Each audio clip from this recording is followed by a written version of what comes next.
Hello students, स्वागत है आपका एकेएस क्लासेज में। आज हम पढ़ेंगे कक्षा 10 की गणित का चैप्टर 3 का एफ, जिसमें से सवाल में है हल कीजिए। हल करने का मतलब ये होता है हम किसी भी विधि द्वारा हल कर सकते हैं, क्योंकि हम पीछे कई विधियां पढ़ चुके हैं, जिसमें पढ़े हैं विलोपन विधि, पहला पढ़े हैं विलोपन विधि, दूसरा पढ़े हैं प्रतिस्थापन विधि,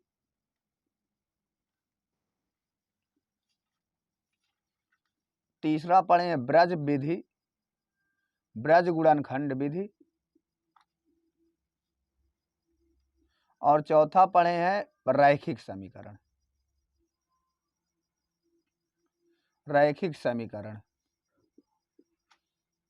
तो हमें ये चार विधियों में से जो विधि सरल लगे हम उससे हल करते हैं। तो ये वाला सवाल दिया है पहला 3x + 4y बराबर 19 और ये 4x - 3y बराबर 8। तो अब हम ये समीकरण 1 मान लेंगे और यहाँ समीकरण 2 मान लेंगे। समीकरण 2 को हम यहाँ इसके नीचे समीकरण 1 के नीचे लिखेंगे, तो ये हो जाएगा 4x - 3y बराबर 8। ये समीकरण हमारा 2 है। अब ये समीकरण 2 है, जब समीकरण 2 है तो देखते हैं इनमें से कोई बराबर है, तो कोई बराबर नहीं है। तो जब कोई बराबर नहीं है तो हम क्या करेंगे, पहले बराबर करेंगे। तो जब बराबर करेंगे तो यहाँ पर अगर 3y आ जाता तो ये y कट जाता। तो यहाँ हम लिखेंगे समीकरण 1 में 3 का गुणा करने पर, तो जब 3 का गुणा करेंगे तो समीकरण 1 में हम 3 का गुणा कर देते हैं अगर 3 का, तो ये हो जाएगा 3 × 3 = 9x + 3y बराबर 19 × 3 = 57। ये हमारा हो जाएगा समीकरण 3। अब हम इसको नीचे लिख लेंगे 2 को। अब क्या कर देंगे, हम बताए थे अभी पीछे वाली वीडियो में, हम बताए थे कि जब एक प्लस में हो और एक माइनस में हो और सेम अंक हो तो किस पे आता है, जोड़ने पर। तो जब जोड़ेंगे तो ये कट जाएगा, ये आ जाएगा कितना, 13x बराबर ये हो जाएगा कितना, 49। तो ये हो जाएगा x बराबर 49/13। x बराबर 49/13। सवाल सही लिखा था ना।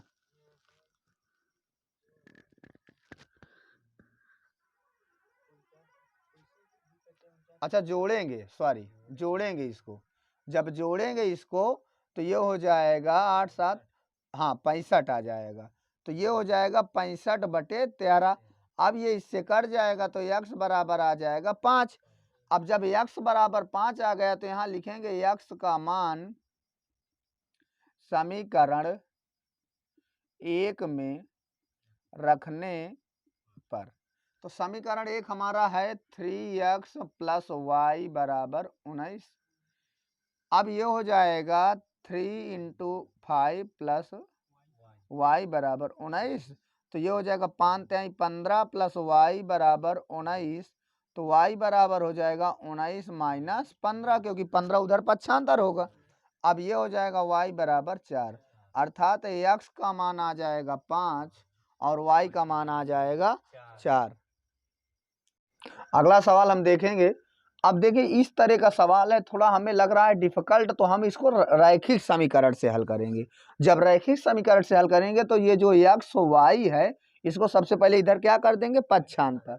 तो ये हो जाएगा 6x + 3y बटे xy बराबर बचेगा क्या, 6, और यहाँ बचेगा 2x + 4y बटे xy बराबर 5। अब हम इसको क्या कर देंगे, अलग अलग कर देंगे। तो जब अलग अलग करेंगे तो ये हो जाएगा 6x बटे xy + 3y बटे xy बराबर 6, और यहाँ हो जाएगा 2x बटे xy + 4y बटे xy बराबर 5। तो x से x कट गया, y से, इसमें भी x से x कट गया, y से y कट। तो ये बचा हमारे पास 6/y प्लस 3/x बराबर 6। यहाँ बचा 2/y प्लस 4/x बराबर 5। अब हम क्या करेंगे, अब यहाँ मान के लिखेंगे तो मानेंगे, माना 1/y बराबर a और 1/x बराबर b। तो यहाँ पर क्या हो जाएगा, यहाँ पर हो जाएगा 6a प्लस 3b बराबर 6। ये हमारा हो जाएगा समीकरण 1।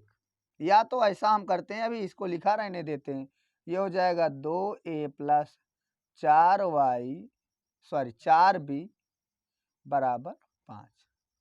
अब हम क्या करेंगे, अब हमारा सवाल, जब हम उसको ये समीकरण मान लो 1 मान लेते हैं और इसको समीकरण 2 मान लेते हैं, तो अब हम देखेंगे कोई बराबर तो है नहीं है।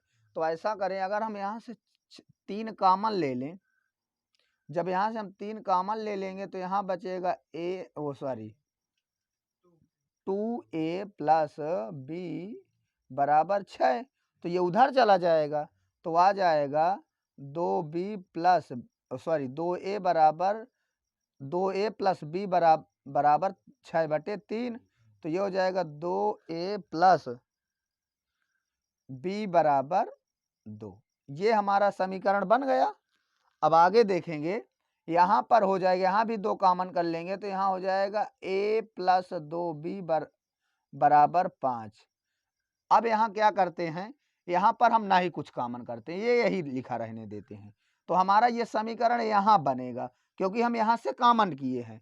अब हम समीकरण 2 यहाँ 1 यहाँ लिख लेंगे, अर्थात 2a प्लस b बराबर 2। समीकरण क्या है, ये 1 है। अब देखो यहाँ पर ये दोनों बराबर है, समीकरण 1 और 2 का, लेकिन दोनों का चिन्ह क्या है, सेम है। तो जब चिन्ह सेम होता है तो किस पे आता है, घटाने पर ना। तो घटाएंगे तो चिन्ह क्या हो जाएंगे, बदल जाएंगे। जो सब बदल जाएंगे तो ये कट जाएगा, ये आ जाएगा 3b बराबर 3। तो b बराबर 3/3, अर्थात b बराबर क्या आ जाएगा, 1। अब जब b बराबर 1 आ गया तो हमें a का मान भी पता होना चाहिए। तो यहाँ लिखेंगे b बराबर 1 समीकरण 1 में रखने पर। जब समीकरण 1 में रखेंगे तो यहाँ पर समीकरण 1 हमारा क्या है, ये है, अर्थात 2a प्लस b बराबर 1 प्लस b बराबर 2। अब हम क्या करेंगे, यहाँ रखेंगे 2a प्लस 1 बराबर 2। तो ये 2a बराबर हो जाएगा 2 माइनस 1, तो 2a बराबर हो जाएगा 1। तो a बराबर आ जाएगा 1/2। अब जब a बराबर 1/2 आ गया, b बराबर 1 आ गया, अब हम क्या करेंगे, समीकरण हमारा एक यही है ना, अर्थात यहाँ पर 2a प्लस b बराबर 2 आ रहा है। तो 2a प्लस b बराबर 2। अब हम एक b बराबर आ गया 1, तो यहाँ रख दी। अब हम माने क्या थे, तो a का मान माने थे 1/y। तो यहाँ लिखेंगे 1/y बराबर 1/2। तो दोनों को पलट देंगे तो y बराबर कितना आ जाएगा, 2। y का मान आ जाएगा 2।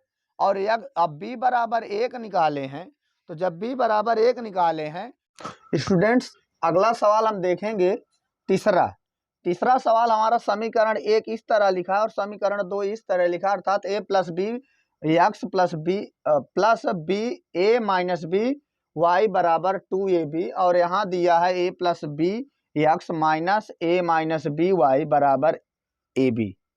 अब इसको हम दो विधि से, विधियां तो चारों लगा सकते हैं, लेकिन सरल सबसे विधि इसमें पड़ेगी विलोपन।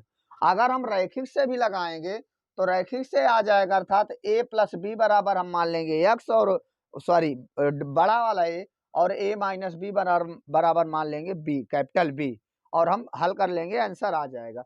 लेकिन हम देखेंगे यहाँ कि a minus B Y plus में है और a minus B Y minus में है। तो अब तो हमारा बन गया सवाल। अब हम इसको क्या कर देंगे, जोड़ने पर। तो जब जोड़ने पर कर देंगे तो ये वाला क्या हो जाएगा, कट जाएगा। अब ये हो जाएगा 2a प्लस बी एक्स, यानी एक ये और एक ये जुड़ गया, और यहाँ आ गया 3ab, ये दोनों जुड़ जाएंगे। अब यहाँ पर हम क्या करेंगे, x का मान निकालेंगे, तो x बराबर 3ab बटे 2a प्लस, यही हमारा आंसर हो जाएगा। ये हमारा x का मान आ गया। अब हमें निकालना क्या है, y का मान। तो यहाँ लिखेंगे x का मान समीकरण 1 में रखने पर, तो समीकरण 1 हमारा है a plus B X plus a minus B Y बराबर 2ab। अब x बराबर आया तो x के स्थान पर रखेंगे, तो यहाँ हो जाएगा a प्लस बी गुणे 3ab बटे 2a प्लस बी और plus a minus B y बराबर 2ab। तो ये ab से ये ab कट जाएगा, बचेगा हमारे पास 3ab बटे 2 plus a minus B y बराबर 2ab। तो इसको उधर क्या कर देंगे, पक्षांतर। तो जब पक्षांतर कर देंगे तो a माइनस बी y बराबर बचेगा 2ab माइनस 3ab बटे 2, तो इसके बटे 1 मान लेंगे। अब ये हो जाएगा a माइनस बी वाई बराबर, ये हो जाएगा तिर्यक गुणा करेंगे 4ab माइनस 3ab बटे 2। अब ये हो जाएगा a माइनस बी वाई बराबर, ये हो जाएगा ab बटे 2। अब इसको उधर भेज देंगे, और जब इसको उधर भेज देंगे तो y बराबर हो जाएगा ab बटे 2a माइनस बी। तो ये हमारा y का मान आ जाएगा और ये हमारा x का मान आ जाएगा। अगला सवाल हम चौथा देखेंगे, x बटे a बराबर y बटे b, और दूसरा समीकरण है ax प्लस बी वाई बराबर a square plus B square. हमें इससे क्या मान निकालना है, x और y का। तो जब x और y का निकालेंगे तो हम इसको आज देखेंगे प्रतिस्थापन विधि से। प्रतिस्थापन विधि से जब प्रतिस्थापन विधि से हम इसको हल करेंगे तो ये को उधर क्या कर देंगे, भेज देंगे। तो ये हो जाएगा x बराबर a y बटे b। अब हम लिखेंगे, जब हम प्रतिस्थापन हल किया करते हैं तो हम ध्यान ये देते हैं कि जिस समीकरण से हमारा मान निकलता है x या y का, उसमें ना रख करके हम दूसरे वाले समीकरण में उसका मान रखते हैं। तो यहाँ पर हम समीकरण 1 से x का मान निकालें तो किस पे रखेंगे, 2 पे। तो यहाँ हम लिखेंगे x बराबर a y बटे b रखने पर। तो जब रखेंगे तो यहाँ हो जाएगा a इंटू a y बटे b और प्लस बी वाई बराबर a square plus b square. तो ये हो जाएगा a स्क्वायर y बटे b प्लस बी वाई बराबर a square plus b square. इसका बटे 1 मान के तिर्यक गुणा करेंगे। जब तिर्यक गुणा करेंगे तो ये हो जाएगा a square y plus b square y बटे b बराबर a square plus b square. अब ये b उधर चला जाएगा क्योंकि यहाँ किस में है, बटे में, उधर जाएगा गुणे में। तो a square y plus b square y बराबर b और एक कोष्टक में a स्क्वायर प्लस। अब y यहाँ से मैं कॉमन कर लूंगा। जब y यहाँ से मैं कॉमन कर लूंगा तो a square plus b square बराबर b और a square plus b square. तो ये a square plus b square किस में है, गुणे में, उधर जाएगा बटे में। तो ये हो जाएगा y बराबर b a square plus b square बटे a square plus b square. ये इससे क्या हो जाएगा, कट जाएगा। तो y बराबर कितना आ जाएगा, b, अर्थात तो y का मान हमें पता हो गया। अब हम यहाँ रख देंगे x बराबर a इंटू बी बटे b। तो b से b क्या हो जाएगा, कट जाएगा। a बराबर क्या आ जाएगा, a, मतलब x बराबर a आ जाएगा और y बराबर बी आ जाएगा। क्यों? क्योंकि यहाँ y बराबर हम क्या किए हैं, यहाँ पर y बराबर b रखे हैं। तो यहाँ पर जब y बराबर b इसमें रख दिए हैं तो हमारा जो है ये x बराबर a और y बराबर b आ गया।